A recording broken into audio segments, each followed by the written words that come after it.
রাজনীতি একটা bad culture ছিল, একদল দাঁড়িয়ে আরেকদল আসে না, কখনো আবার একসাথে আলোচনা হয় প্রকাশ্যে অথবা অফিসিয়ালি হয়।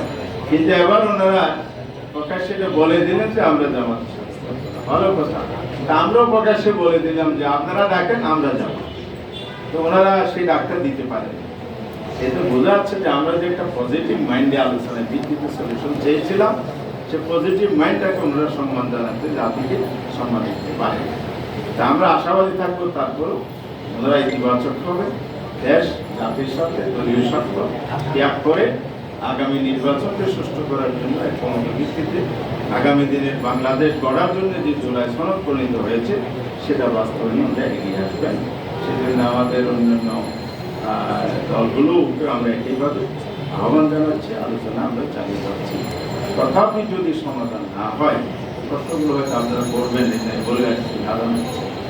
তো যদি না হয় তাহলে আমরা চেষ্টা অব্যাহত রাখবো আলোচনার জন্য, পাশাপাশি আমাদের আন্দোলনে আমরা অব্যাহত রেখে যাব।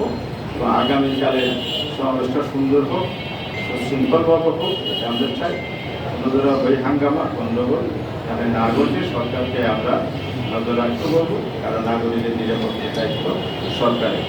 আমরা প্রশাসনকে জানিয়েছি, লিখিতভাবে আলোচনাও করেছি, ওনারাও আশ্বস্ত করেছেন।